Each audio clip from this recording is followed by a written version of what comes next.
11 वाजता येऊन सभागृह उघडं ठेवून बघितलं, त्यांना घडलंय, व्यवस्थित आहे, खुर्च्या आहे, अशा पद्धतीची खूप मोठी मदत. यांच्या सहकार्याशिवाय काहीच होणार नाही. माझी मैत्रीण आहेत त्या केवळ मॅडम, त्याचबरोबर आपल्याला चौगुले सर आहेत.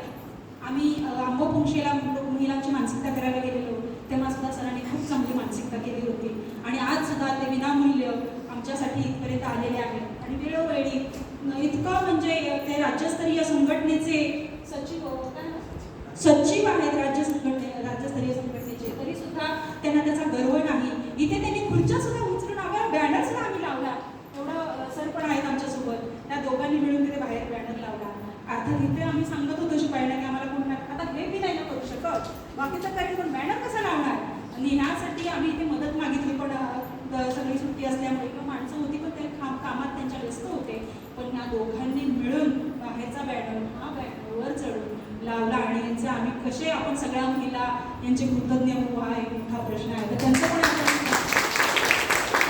कौतुक करूया. सत्कार छोटासा. काजरकर मॅडम यावरती तुम्ही करा.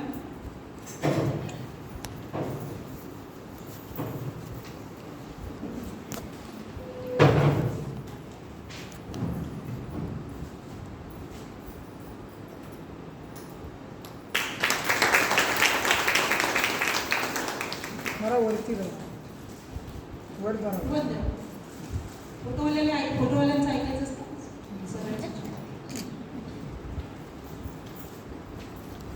मी अजून एक उल्लेख करेन, सारथी क्लासेस.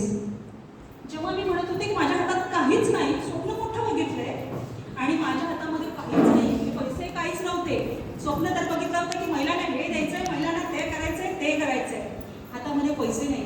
पहिली मला डोनर भेटली ती सारथी क्लासेसच्या त्या मॅडम. आपल्या इकडे साडवलीत सारथी क्लासेस आहेत की नाही, रस्त्यामध्ये थांबून त्यांनी मी त्यांच्याशी असं सहज बोलत होते, तर त्यांनी 500 रुपये काढले आणि म्हणाले मॅडम मला तुमची तळमळ कळते, मला तुमची तळमळ कळते म्हटल्या. आणि त्या 500 रुपये पण माझ्यासाठी खूप होते, कारण हे सगळं करायचं होतं.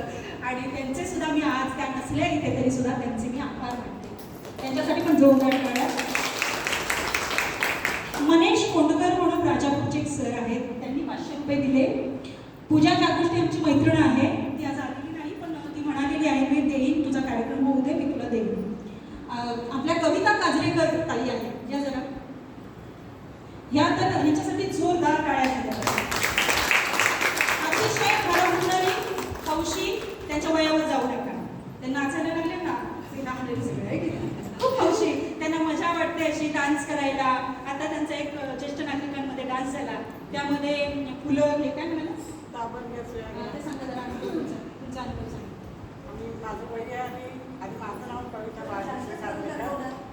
मध्येच राहते. गाव माझं टेंगडी गाव आहे माझं. आणि मी इथे जवळजवळ रिटायर झाल्यापासून देवरूपमध्ये मी ज्येष्ठ नागरिकमध्ये सहभाग झाले.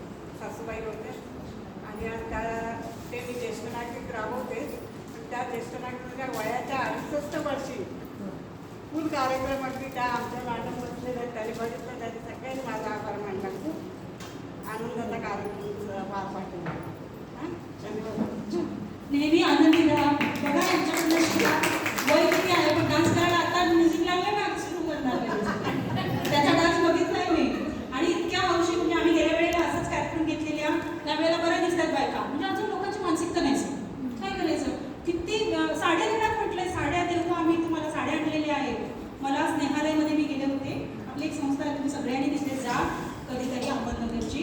तिथे जाऊन मी 50 संस्था होत्या आपल्या महाराष्ट्रातनं, सर 50 संस्था गेलेल्या होत्या अहमदनगरला. त्या ट्रेनिंगमध्ये त्यांनी माझे काही व्हिडिओ वगैरे बघितलेले, तर त्यांचा माझा कॉन्टॅक्ट झाला होता. असा माझी बहीण मुख्याध्यापिका आहे पुण्यामध्ये, तिथे पण आता 30 तारखेला माझा कार्यक्रम झाला. तर तिनं त्यांना सांगितलं की माझी बहीण पण तुमच्यासारखं असं काहीतरी करते. मग स्नेहालयच्या सरांनी त्याचा नंबर मला दिला आणि आम्ही कॉन्टॅक्ट करत करत मी तिथे पोहोचले. 50 संस्था महाराष्ट्रातल्या आल्या होत्या आणि मी त्यांना हा विचार मांडला, तर त्यांना इतका आवडला. अजून आपलं एक सांगायचं गेलं तुम्हाला, शिव्यामुक्त अभियान आपण राबवतो. शिव्या कोणी घेतल्याच्या नाही, आधी कुठे जाईल तिथे माझा अनुभवच आहे, कारण शिवी आमचं काम होत नाही आणि मॅडम शिव्या द्यायचे आता काय करायचं. पण शिव्या हे अपशब्द आहेत आणि वर्ड इज पॉवर, शब्दांमध्ये ताकद असते. आणि आपण वाईट शब्द बोललं तर वाईट घडत राहतं, म्हणून वाईट बोलायचं नाही, चांगलं बोलायचं. शिव्या देणं आणि शिव्या देणं चांगलं आहे का वाईट आहे? मध्ये वाईट आहे तर का करतो आपण? नाही करायचं. आता तुम्ही सगळे म्हटलं तिने वाईट आहे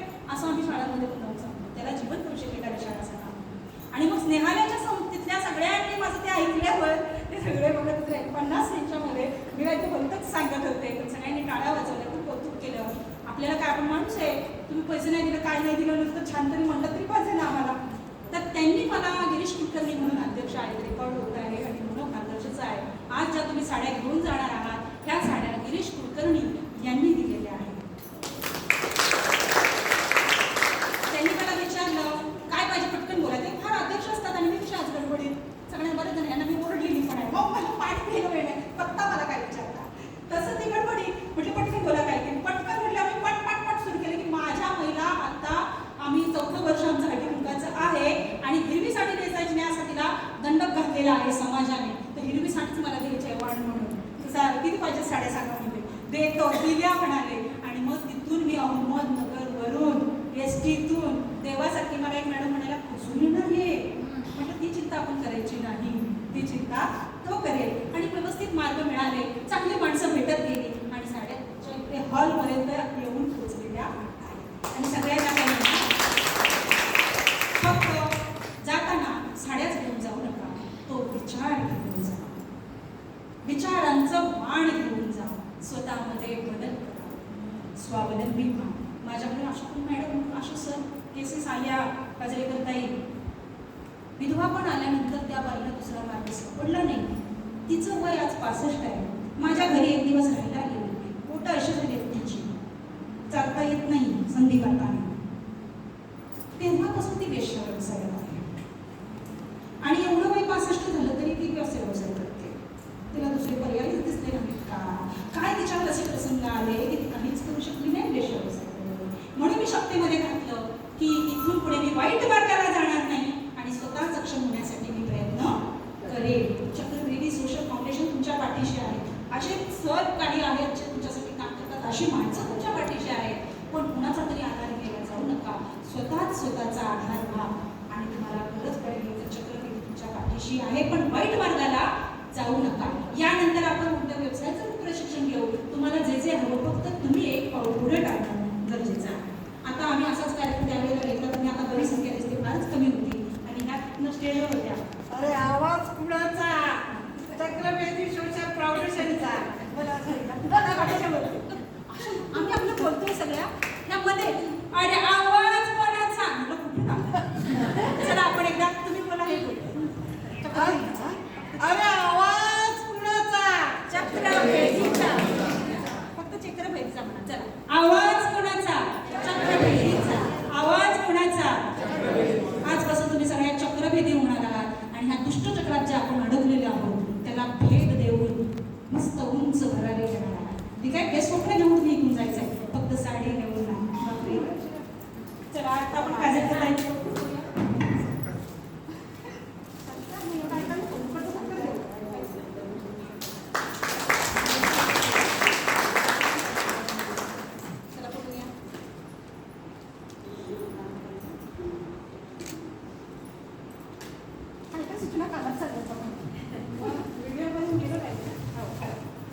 आम्ही नको आम्हाला नको, पण आमचा विचार पोहोचला. सरांचा विचार कसा मला पोहोचला, इतरांना प्रेरणा मिळते. ठीक आहे, माझा कशाला, माझा कशाला, मी नाही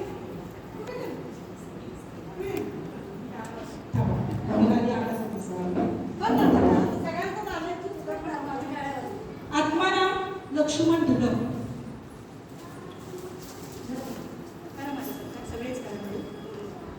आत्माराम धुलक म्हणून आंबापुंशीचे सर आपण परवा गेलेलो. आंबापुंशीला आम्ही महिलांची गावात स्वर्ग निर्माण करायचं असेल तर महिला काय करू शकतात 2 तासाचं आम्ही लेक्चर केलं. आणि त्यामधले ते सर त्यांनी कुठंतरी ते जे आम्ही भाषण केलं, जी काही सरांनी आम्ही मानसिकता केली, त्यांनी ग्रामसभा एवढी उत्कृष्ट झाली. ग्रामसभेमध्ये सगळ्या महिला आणि ते निर्णय छान झाले. तर त्यांनी मला केंद्रप्रमुख आहेत ते आत्माराम धुलक, त्यांनी मला फोन केला की मॅडम परत एकदा या, कारण तुम्ही गेलात तेवढी एकच ग्रामसभा झाली, परत ग्रामसभा आता दौडकोच व्हायला लागलं, तर तुम्ही एकदा या परत. त्या सरांना मी व्हॉट्सअपला सांगितलं, सर आम्ही खूप अडचणीत आहे, आम्हाला पैसे नाही आहेत कार्यक्रमाला आणि कुठूनही फंडिंग नाही. तर सरांनी मला लगेच ताबडतोब 1100 रुपये पाठवले त्याच्यासाठी. म्हणजे अजूनही जगामध्ये माणूस किती जणांना मी सांगितलं की महिलांसाठीचा कार्यक्रम आहे, थोडं फंडिंग करा, आम्हाला काहीच नाही, आमचं आम्ही करतोय. पण काही जणांनाच ते वाटलं की विधवा महिलांचा प्रश्न सोडवण्यासाठी कोणतरी धडपडत आहे, तर आपण थोडीफार तरी मदत करावी. त्याचबरोबर दिनदयाळ भंडार सर मॅडमना पण आत्ता वाटलं बसल्या होत्या की एवढं सगळं बघितल्यानंतर तुम्ही आमच्यासाठी काहीतरी करताय, तर माझ्याकडून 500 रुपयाची देणगी मी संस्थेला देतो. त्यांच्यासाठी एका दोन आपल्या अमृता मॅडम उद्योजिका आहेत, ट्रेनिंग देतात, बऱ्याच ठिकाणी फिरतात. त्यांना पण खूप त्रास झालेला आहे. त्या मला परवा बोलत होत्या, खूप बोलत होत्या.